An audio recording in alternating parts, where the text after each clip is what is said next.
now. Tim, do you have like half a case on your phone? Is there like a top to We're it? missing the trumpet. We're bringing. All right, I guess we're kicking off the 2017-18 Gangsters Anonymous fantasy football season. Yep, there you go. Kicking it over to Ian. What? All right. Back, I think it's third installment of the Ode to the Owners. Took a little different approach. I hope you enjoy it. The Ode to the Owners, a pastime, tradition. As we welcome you back for 2017, I've got a new mission. We are called Gangsters Anonymous, but no one knows why. And ignoring whatever Tim says, I'd like to give it a try. For without a strong story, a common thread that binds us all, we will rise like many other leagues, but ultimately destined to fall. So who are we and why are we here? Called back to the gridiron by the fantasy sirens year after year. The truth is, this league is about recovery. Former gangsters like alcoholics in search of rediscovery. And while you might not believe, we each have a past, one in which we were gangsters, living like Paul Walker, too furious, too fast. Starting with the most obvious, there is felon prom king Uncle Tom. On the run from the man as we speak, in Latvia, Croatia, or maybe Guam. But despite different time zones and an old crackerjack habit, Tom returns once again with the same tired tactics. Then we also have Corey and his pal Bugsy Millard. Are they friends in real life? Can't imagine they are. Both performed well late into last year, but I could have made that up, as witnesses remain unclear. See, Corey stole cars before becoming an owner. Now he lives semi-retired in NYC, a tattooed and scary loner. And Bugsy Millard, an infamous bagman, used to kidnap old cats while being a huge Tom Hanks fan. But then he got nabbed for stealing a lynx. The one animal you never touch if you want to avoid a fantasy jinx. He may be the champion, winning in the year no one paid attention. You can count on him taking Zeke, as this guy loves a good suspension. Moving on down the list of America's Most Unwanted, we must mention Zach B., the clueless, but undaunted. He's the Eli Manning of our league, baby-faced and lacking skill, but as John Mine continues to find out, this kid's got auto drafts that kill. You see, Zach grew up in a house run by a warden, his mother forcing sleep shirts while baiting folks that look like Jordan. But with the help of his gay brother, Zach made it through. Less like a Vince Lombardi, more like a wacky old shoe. Not to be denied, we move on to Jordan, known as Big Daddy J, with aspirations to be Jon Snow, but more like Walter Frey.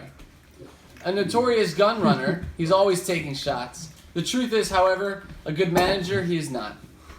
And believe it or not, his old partner was a fantasy slob, the lord of dance and nightclub owner. They call him Pretty Boy Rob.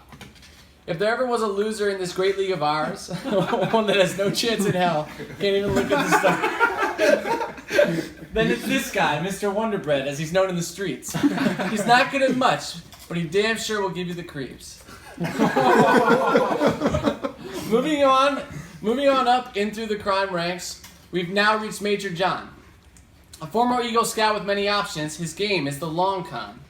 He pretends to have a good team, and it even lasts for a while, sailing through the regular season, scoring big, scoring fancy, scoring with all kinds of style. And yet, he never wins, because he's simply not a winner. Major John has many ranks, but none overcome being a perennial second-place sinner. Ooh.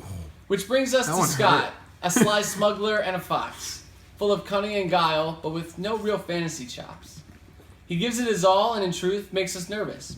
But then you realize he uses CBS Sports, and he'll probably draft Caleb Sturgis. Then there is Harry, a Patriots fan and a cheater, deflating your balls, your hard drives, and your girlfriend's two-seater. A cat burglar by trade, Harry stole one or two rings, but now he lives in the suburbs, keeps a low profile, and sings. But his playlist is strange, and so are his tactics. He's unlikely to be a contender, although I'm sure he'll distract us. Moving up in the world, we now reach the big fish. Myself, Tim, and Doug, a champion, a Dolphin fan, and a former commish. Listed at 6'2", Tim's crimes were white-collar. But not like banks and shit. I mean country clubs and rich kids stealing 50 cents or $1. See, Tim is an investor with expectations of big returns. But he invests time and not money and never seems to learn. Like a bad wealth manager, he makes a ton of moves, but his team always hates him, like that coach in Varsity Blues. Our league has also its own Julian Assange, a legendary hacker breaking into Gibsons and dropping Trojan horse bombs. But the problem for Doug has never been technical expertise. It's the fact that he gets his info from fake news and WikiLeaks.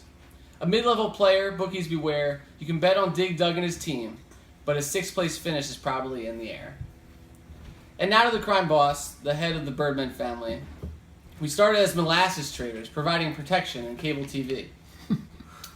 But in the mid-1950s, Old Man Cohen decided to make a change, and the family left the old neighborhood and got into the fantasy game. A decade later, with 2 championship titles, consensus among the experts is the Cohen family is ahead by a mile. Most will disagree, but deep in our hearts, you know my potential. Keep your eyes to the skies as the Birdman proved providential. This year has high stakes, as it may be our last. With Donald Trump in North Korea, this could be a blast. Who's pulling the strings and what's the draft order? Did Tom go to the UK to see his horse and be a supporter? No one knows and no one really cares. Preseason is underway and injuries are in the air. Pick from your gut and you'll probably fare well. And if not, you know by week 4, Tim will be saying, sell, sell, sell. By week 7, Zach will get swindled, Rob will be pissed, and Jordan will lose a star. Doug will be on the bubble, Harry's team will look decent, and we will have forgotten Millard. And the league will soldier on with new drama every week, rivalries renewed, rules questioned, and waiver cheated, so to speak. But don't let this fool you, we are here for a reason, and it's to recover. Our crooked past is gangsters, the shame we brought to our mothers. Trophies and riches, this league offers redemption, erasing our crimes, changing God's vote from hell to abstention. Play your cards right and you'll land in the history books. Make the wrong moves and your ass will get took. Either way, we are in for a treat, frustration or elation at least once a week. Get prepared and get excited because in the end we all win. And with that, let this year's fantasy football season begin.